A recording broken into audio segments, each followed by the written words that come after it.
On today's episode of the Marketing Expedition podcast, I get to speak with Daniel Hodges, JD, or Juris Doctorate.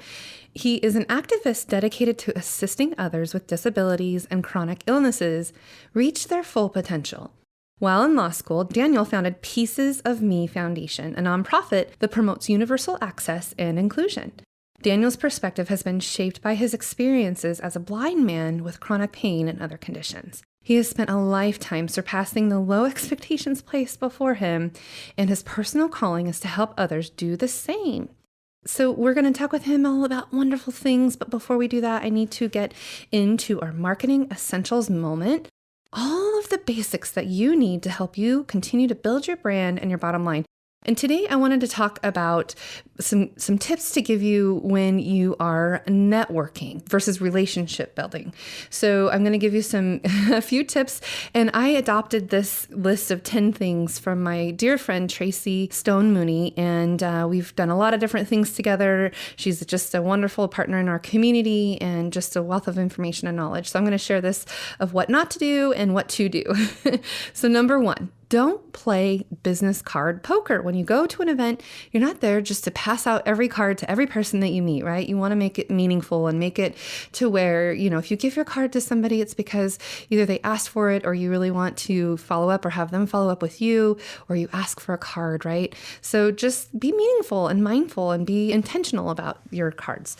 Number two, don't be jaws. No time suckers. It's not all about you, right? You want to listen just as much as you are talking, and you want to understand what the other person is that you just met, learn a little bit more about them, maybe, ask them some questions so you can get some meaningful conversation going, right? Number three, dress for success. I love this one. No 3 T's or 3 B's. Tanks, toes, or tattoos, which, tattoos, depending on your audience, may be a little more acceptable now these days. But think about, your audience and dressing for success. And then the 3 B's. No butts, busts, or belly shirts, right? Again, think of your audience and who you want to impress, right? So dress for success to impress. Number 4, don't go overboard on the smorgasbord. Contain yourself with food and beverage. It's always hard to introduce yourself with a mouthful of food. So, take small bites and don't overload your plate. And you need to, sometimes you have to hold your plate and your glass of wine at the same time. So think about how you can navigate that and the things that you have. So not going overboard on the smorgasbord, use your time wisely while you're there. Of course, you want to eat a little nosh while you're there. If you're especially enjoying a glass of wine, it's probably a good idea to have some food with that. So, think about how you're strategically going to have your food and beverage when it makes sense to do it. And, trying to talk to people with food in your mouth is not always going to be the best thing. And then after you eat something, make sure you don't have anything in your teeth. It is just, sometimes people will eat something and then they've got something stuck in their teeth, and it's just hard to get past when you're wanting to have a nice conversation and then there's just food in your teeth, right? So think about how you can strategically make sure that there's nothing in your teeth. Even ask somebody, hey, do I have anything in my teeth? Number 5, don't muddy the waters. Focus on what you do for the business that you're associated with first, and not all of the side projects and side hustles you may have, right? Unless it's asked about in conversation, but, articulate clearly how others can help you and how you can help them. So just being very clear and concise with your kind of 30-second elevator pitch, right? Take 30 seconds to explain what it is that you do, who you serve, why you do what you do, and just make it very clear. Number 6, global warming. Don't talk poorly of others. You never know who knows who. And honestly, when you talk poorly of others, they may think that you're going to talk poorly of them. So they may not want to trust you because you're talking so poorly of others. It may make you look bad. Now, it's always, sometimes you do want to share information if somebody, that's factual, that something happened or a story that occurred. But, just be careful of who you're talking about and what you have to say, because it could make you look bad, and then maybe people won't want to do business with you because they may not trust you. So yeah, it's kind of a trust buster if you talk poorly of others. Number 7, don't be late, be prompt, right? I'm very guilty of being prompt. I'm not late, I'm not early, I'm just prompt generally. But my son did a essay one time, and Vince Lombardi said, if you're not 15 minutes early, you're late. So, just be prompt, or be, wise with your time and thinking about traffic and commuting and getting there and, doing your best to try to get there on time. And number 8, better seen than heard. Listen more than speak, right? We're there to listen and learn, and how you can be that go-giver that you've always wanted to be. The go-giver mentality. Bob Berg wrote the book, The Go-Giver, and then the go-giver sells more, right? Because you give value and then it reciprocates in abundance, ideally, if you have an abundance mentality. Number 9, follow up. Follow up, follow up, follow up, follow up, follow up, follow up. That's the hardest thing sometimes, is you've got this wonderful conversation and, they may be interested in what it is that your product or your service, but if you don't follow up with them, then, it's kind of in one ear and out the other. It's gone unless they, really, really want to get to you. But if they have interest and they say to follow up with you, then gosh, you better just make sure that happens. And there's lots of things you can do to automate that process. If it's an email sequence or email follow up that you've already pre-written, that you could then just take and customize based on the conversation, based on that meaningful moment that you made, that connection of something that, you could relate to or that they could relate to, right? And that way it also makes it memorable to follow up with them and say, hey, we had such a great time. I, love learning more about your, granddaughter or whatever the case might be. I loved learning more about what it is that you did in your business. I would like to learn more, right? Let's get together for what I like to say, coffee, cocktails, or conversations, right? So there's some more letters and acronyms for you, but the 3 C's: either meet up with coffee, conference calls, or or cocktails, whatever, right? Or I guess I could add another scene. Hey, let's go to Cabo. I don't know. But number 10, finally, don't give up, right? Sometimes you may not meet the people who's in your target audience that may not be able to be a good fit, but you know what? When you know somebody and can make a connection with somebody, and then you can introduce them to other people, guess what happens? It reciprocates, and then they want to introduce you to other people, and then they'll give you the referrals, right?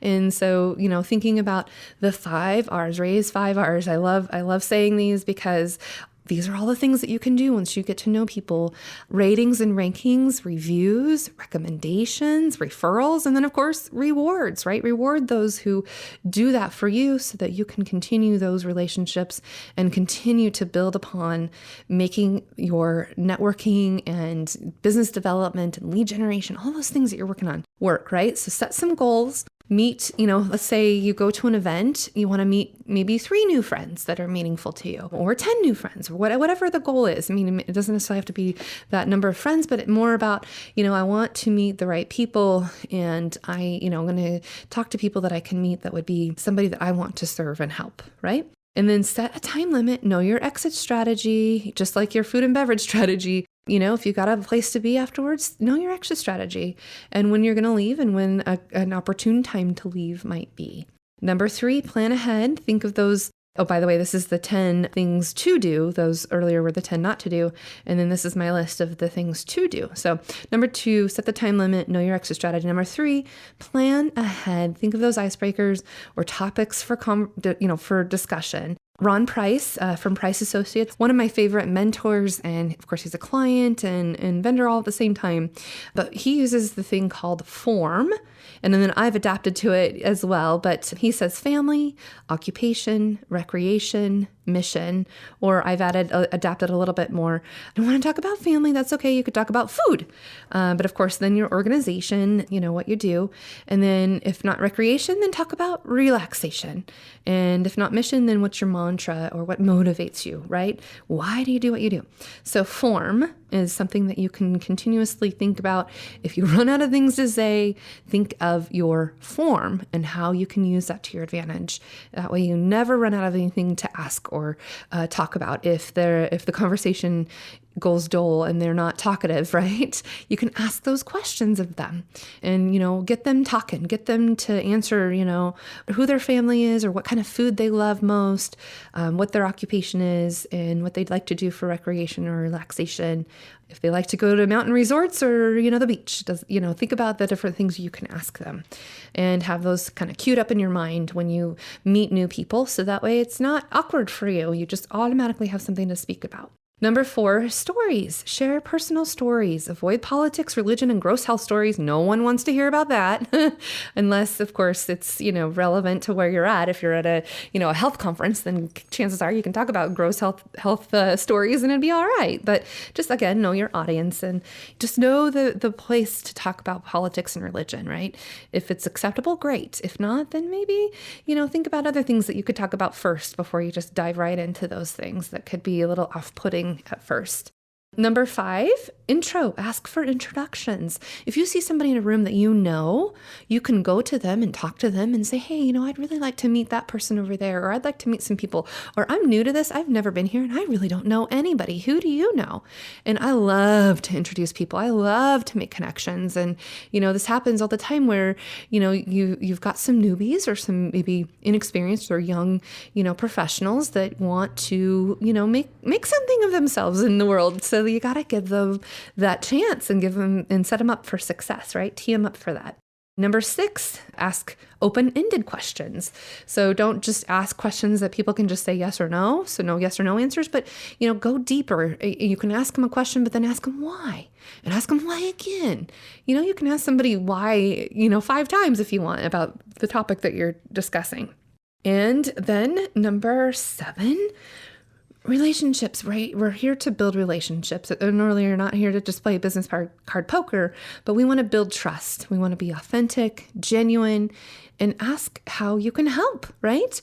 Everyone has some sort of community thing that they get involved, or some nonprofit that they support, or some school thing that their kid is doing. I don't know. Ask how you can help, or how you can make connections to get people the help that they might need in some, project that they're working on, or whatever the case might be. Number 8, give. Volunteer for the groups or organizations that maybe they need some volunteers, right? Leads come from leaders. Leads come from leaders, right? So if you are surrounding yourself with other leaders, surrounding yourself with people who do good in the community, chances are those are the types of people you may want to do business with, right? That are like-minded, that maybe are involved in the same nonprofits or projects that you are. Again, just being that go-giver and thinking about how working with them then kind of builds that trust, and it's inherently there, right? It's kind of that speed of trust that continues to evolve and grow with the more face time you have with people and how you can volunteer and support. And as we talk about supporting nonprofits and supporting the causes that are prevalent in our community, there's definitely lots of ways to get involved and lots of things that you can rally around, and then being surrounded by those people that you want to do business with too. And then number 10, again, I'm just going to repeat it because it's worth repeating.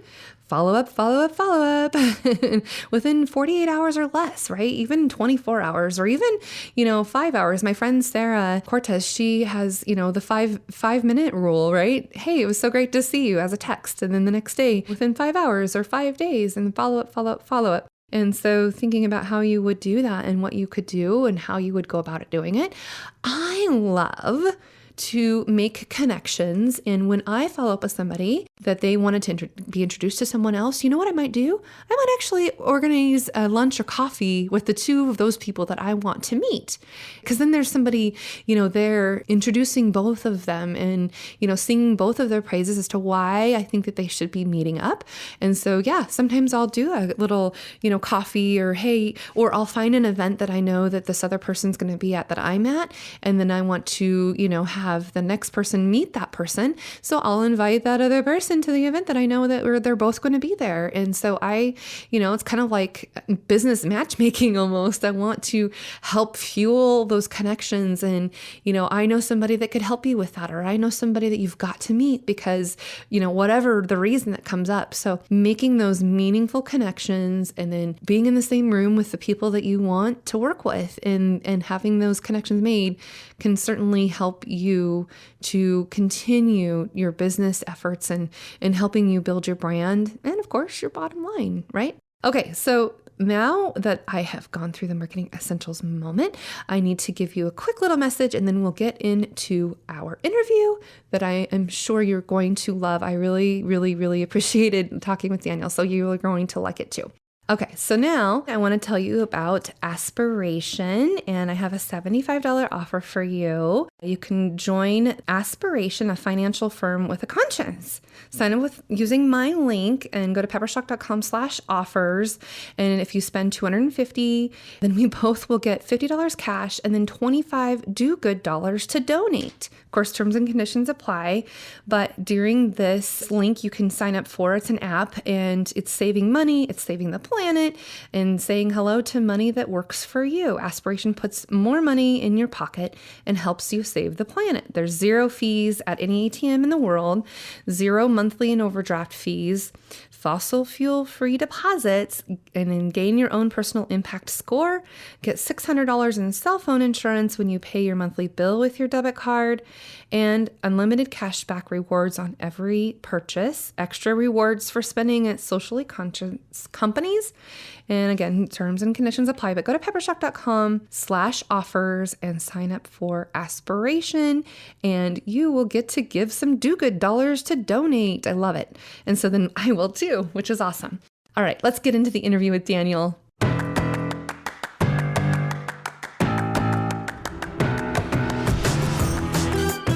Welcome to the Marketing Expedition Podcast, an auditory journey through the latest in marketing, branding, and advertising. Now, here's your Marketing Expedition guide, Ray Allen.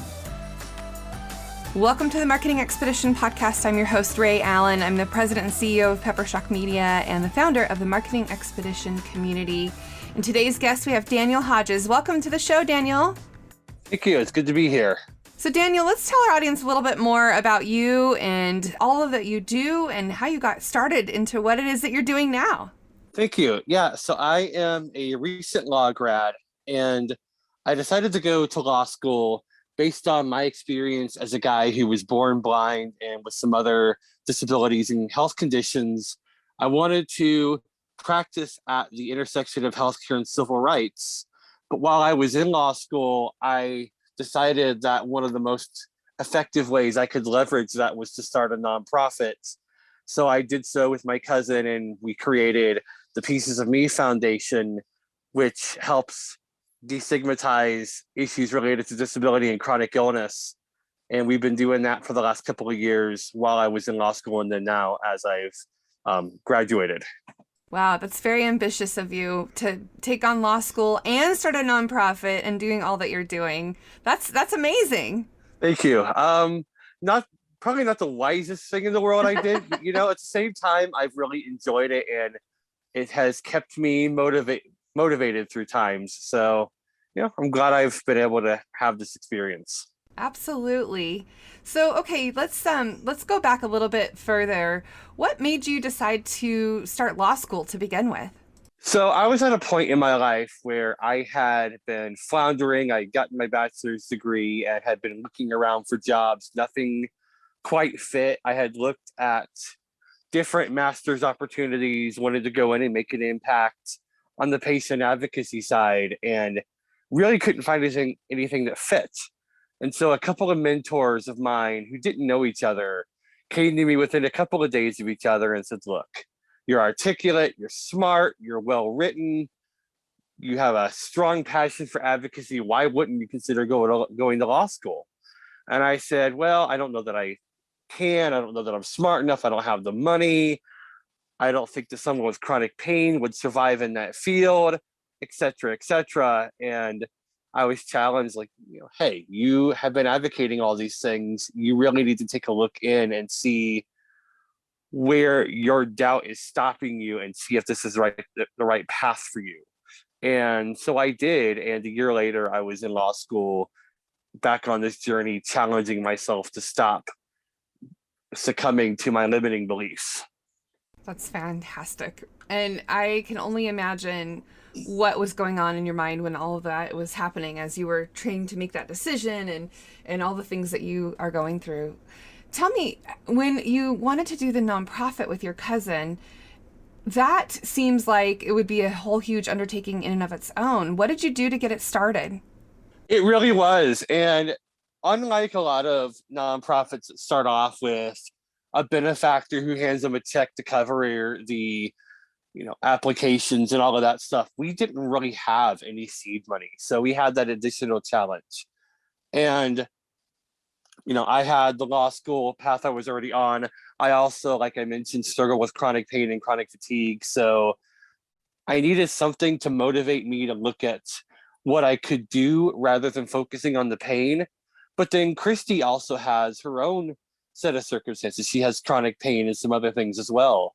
So we were at this inflection point where on one hand, we had every excuse in the world not to proceed, but at the same time, those experiences and seeing the gaps in the market that needed to be addressed with a new organization is what propelled us forward, because we had the opportunity to leverage these experiences and really create some good from them. So tell me about some of those success stories, how you've helped people serve in what you've done to serve them in your organization now. So we've had a few different kinds of success stories. We've had volunteers who have come into our orbit and become more comfortable with their identity as someone with a disability, which I think is a fantastic result. Yeah. We have had an organization come to us earlier this summer and said, look, we are doing our annual meetings in Phoenix, which is where you're based out of. And we thought about doing a service project for individuals with disabilities as part of our DEI initiatives. And I said, well, wait a minute. What we need isn't a service project as much as we need inclusion. We need access. And so since they were the board that oversees registrations and certifications for landscape architects, I'm like, look, rather than just doing a quick one-off service project, let's talk about universal design. Let's help your population understand that good design and accessibility go hand in hand. And we had somewhere close to 40 people show up in the midday sun in Phoenix to walk through a park with us and see how inaccessible it was and how we could improve it. On one day, and the following day, we had even more people show up for the hybrid Zoom and in-person Q&A session, asking questions, taking notes, really figuring out how they could take this back to their companies and bring universal design forward. So that was a huge success for us, I thought. Absolutely. Let's talk a little bit more about universal design. What are some of the components or elements that you think that companies are lacking that they need to include or consider including more of? I think it all starts with this misunderstanding that universal design or building an access is unduly burdensome or expensive. And what we're trying to do is flip that narrative on its head and say, look, something that is truly designed well doesn't just provide access to those of us with disabilities, it improves the user experience for everyone. The classic example is the curb cut that is used by individuals who are chair users, but it's also used by parents with strollers. It's used by people who just don't want to step up onto the curb. It has become ubiquitous in our cities and towns. Another example is something called OCR, which is what you use when you're scrolling through a PDF and want to be able to search it or, make notes in it, that sort of thing. That technology was originally developed to help individuals who are blind or visually impaired be able to read print documents. It would be able to use a computer to read the characters on the screen or the paper and then convert it into audible text. Well, that has led to being able to have searchable PDFs and other things. So I always say that universal design is the catalyst that brings forth innovations that benefit everyone. Absolutely. And I do think from a marketing perspective too, right? To be able to say that you are utilizing universal design, that you are thinking about others that may, want to read or see or hear in ways that maybe some of us don't. And so if you can think about how your design and how you're implementing your tactics and strategies so that you can really include everyone in various different ways. And I think that from a marketing perspective, it's really smart for companies to really consider how they could use these tools to help people even further. Okay, so from your perspective, marketing agencies, what could they do? How could they, use these tools to implement to make it better? What kind of things can they incorporate, or what sort of access to tools do they need? So I'm going to give a good marketing, hopefully what will be a good marketing example here. A lot of marketing companies like to use different kinds of images or other kinds of graphics. And in order to make them fully inclusive, you want to use what they call alt text, or basically that caption that says, this is a picture of a boy holding a ball, or this is a picture of a sign that reads ABC. Now, what that does is it not only makes it accessible for the millions of people that are blind or visually impaired, it also increases your SEO, because Google does not currently have the capability of compartmentalizing and recognizing images in their search. But what it can do is it does use alt text to help increase search engine optimization. So it's not only doing the right thing for us, it's actually doing the right thing for the company. Absolutely. I like it when there's multi-uses and multi-purposes, and you're absolutely right. I mean, a lot of images that get used, if they've got that alt text, it'll absolutely help search engine optimization and be more helping the page get ranked higher, and then also more accessible to those that need to see what's on there and hear it, even though they can't necessarily see it. So great example, good idea for sure. Okay, so who are your ideal clients that you serve? Like, how do you find the people that you need to help most? When we started out, we initially had pinpointed the people who are drifting through life with a disability or chronic illness and not getting the supports they need, not having access to the resources that are going to help them fulfill their potential. And that is still our primary concern. But at the same time, we've really discovered this need within the broader population for greater insights on how someone who doesn't identify as having a disability to be a better ally, to be more inclusive. I mean, people are much more conscious of that need now than they used to be, which is great, but we're still lacking a lot of information or a lot of action points that would help people implement their best desires. So I see that as being another element where Pieces is really stepping up and trying to bring people in and help them really implement these ideas. I love that. I love that. Okay, so what are some aspirations or some things that you're looking forward to in the future, and what's success look like for Pieces of Me for your foundation?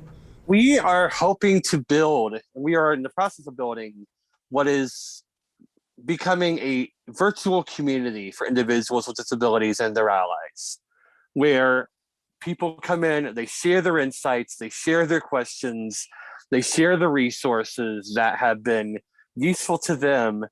And the model is basically everyone has something to give and everyone has something to learn. I don't care what your circumstances are. Those two facts are, I think, basically universally true. And as the technology develops, we are hoping to create what will effectively be the Wikipedia of disability resources, because a lot of organizations and individuals have done a great job collecting what they're aware of or having their teams collect what they're aware of. But if you keep that resource list in-house, then you're limiting it to the reach that you have within your team. But we're looking at it from the Wikipedia model and saying, if we harness the power of the crowd, we can create something that just completely changes the paradigm of what people have access to. I love it. Okay, so what are some resources or maybe some tools that people could use to be able to become more inclusive, more, accessible? What are some things that come to your mind that people should check out because they need to learn more? I would say we have a few articles on our website already, and we're always adding more that explore these topics, quick little, couple of page articles that people can comb through and gain some key points. But I think beyond that, the advocate in me says, if you want to know more about the authentic experience of someone, reach out to them directly, or reach out to, like, if you want to know more about blindness, or you want to know more about autism, or you want to know more about various other kinds of circumstances or characteristics, reach out to the groups that represent those populations, because we have the ability to give you an inside look, and it is in our best interest to do so, because we want to combat the misconceptions, the stigmas, the myths that are out there. What do you think some of those misconceptions or myths are, and maybe some obstacles that people commonly have to overcome? What are some things that people think that are reality, but maybe not? And then what are some of those realities that need to overcome them? So there is a tandem of myths that almost kind of bounce off one another. One of them is that someone with a disability has diminished capacity overall compared to our non-disabled peers. And the other is kind of dovetailing off of it that says, well, if you have decreased vision, you must have increased hearing, or some way to try to counterbalance the perceived deficits so that it can be more palatable. And the reality of the matter is, we're all just human beings. I have my strengths and weaknesses. You have your strengths and weaknesses. So does everyone on this planet. And my blindness or my connective tissue disorder are simply characteristics among a vast amount of characteristics that I have within myself that just makes me me. And that's really what I'm trying to bring this back to, is rehumanizing that discussion. That's right. We're not super Marvel characters that can have, superpowers in different ways, but we all do have our own superpowers, though. And I think you're right. I think it's the characteristics of who we are and the makeup of what experiences that we have and gathered. So I think it's a good point to bring out that, everyone has their own abilities and capabilities. So yeah, I think that's a great way to look at it for sure. Okay, so what are some of the things that you've accomplished so far that you are the most proud of and that you need people to know more about? So I would start off by saying, when you think of a guy who just graduated law school, you assume that I had a certain level of education. Up until that point, I had certain opportunities. And I want to really touch on that for a second, because I want people to understand that even when opportunities are scarce earlier in life, there are ways to come back from that. I missed out on what should have been 5 years of my K-12 education. I was supposed to be homeschooled. Parents didn't have the right resources. Public school had just given up. And so what should have been grades 7 through 11 were all but non-existent. Wow. Above and beyond that, I have just enough vision within my eye that I can barely read some print if it's magnified enough. Now, I would not consider myself to be functionally literate with print. It's not the kind of literacy that allows me to do employment or to go to school or whatever without assistive technology. However, right. I was not introduced to assistive technology or Braille until a few months shy of my 18th birthday. Wow. And the final point on this is, I actually started off, after making my way back and getting my GED, getting some blindness skills when I was 18 and 19 years old, I started off at Boise State. Go Broncos.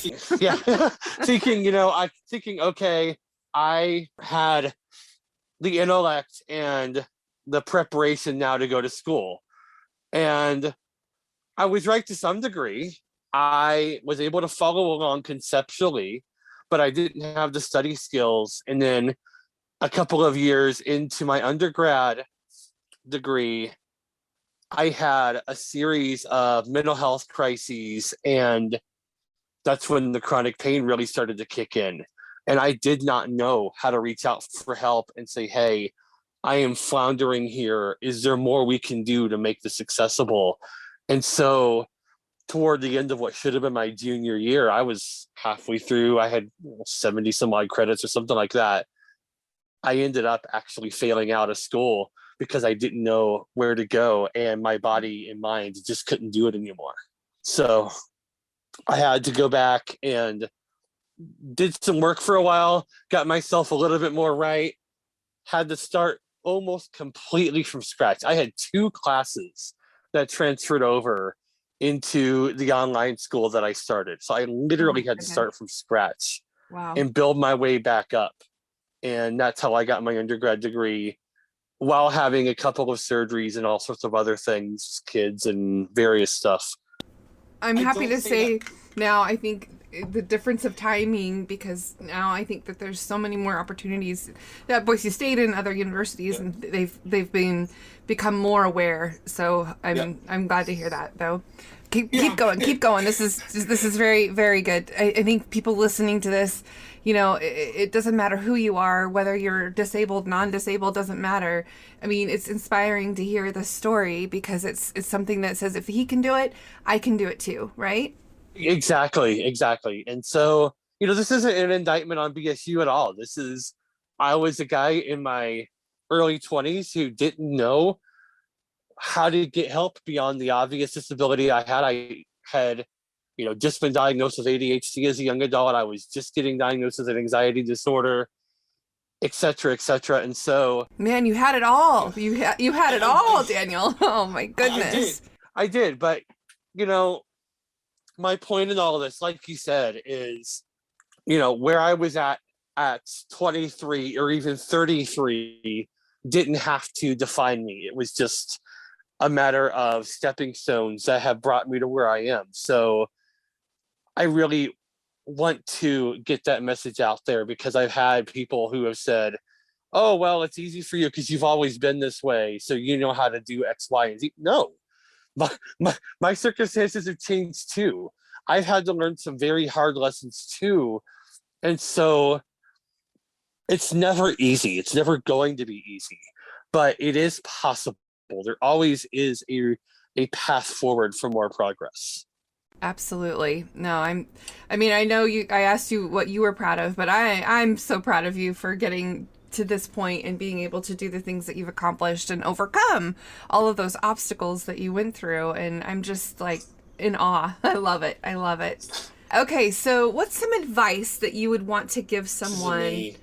Because we actually spell it PEACES of me, because we wanted to reinforce that notion that we are not missing a piece. We're not broken or somehow incomplete, but that unharnessing our potential comes by recognizing what is in us and finding that way to embrace our identity. And so that's why we spell it PEACES.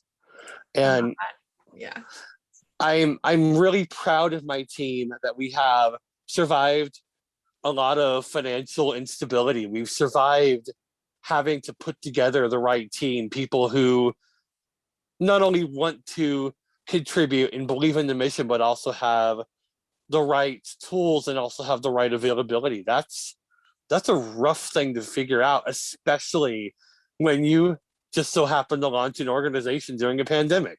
That did not make things easier. That's a whole nother obstacle. Oh my goodness. No, I love that. And I want to know, okay, so what's a piece of advice that you'd like to give someone who may want to pursue a career similar to yours, or a path that's similar to yours? What kind of advice would you give them?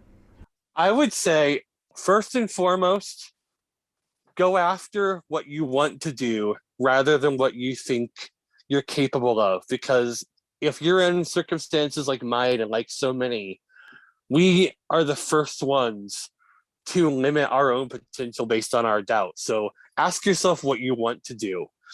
And then realize, if you are thinking of going into advocacy or into the law, that there are many, many different ways for you to get into this field and create a tremendous amount of good. It's a very versatile degree. It's a very versatile field that you can get into and really make a positive impact based on the experiences and the knowledge that you bring in.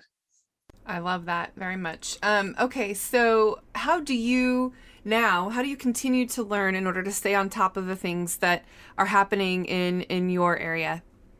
I do a lot of reading, both through articles in the news and, podcasts, books, etc. etc. Not only in the disability rights sphere, but in the entrepreneurial space as well. Okay, wait. And then- Tell us how you read, though, because I think this is important for people to understand. Absolutely. So I have an iPhone, and I use what is called VoiceOver, which is the built-in speech synthesizer. And I also use Zoom, which is the screen magnifier. So I can use those things to read through articles and such. And then I also do a lot of audio reading. So audiobooks and the like I can do as well. Yes, I love audiobooks more than anything. That's awesome. Okay, so how can people reach out to you? How can they support you? How can they use your services and the things that you do with both your foundation and with the law degree that you now have? Absolutely. So we are piecesofme.org, and that's PEACES of me.org. We are on all of the major social platforms as well. So please reach out, like, follow, share with your friends, get in touch, because we want this community to grow, and we want to really have people engaged and sharing knowledge and support and hope with one another. And I will all make sure that you have the handles for the social media and everything, the contact info, everything in the show notes as well. Absolutely. Okay, if you could step into my shoes for a minute, what would you have asked yourself that I didn't ask you already? I guess the only other thing I could think of is just other ways to support. And so, again, I would go back and say, even if you don't have, if you don't identify as having a disability, know that your contributions, your questions are welcome.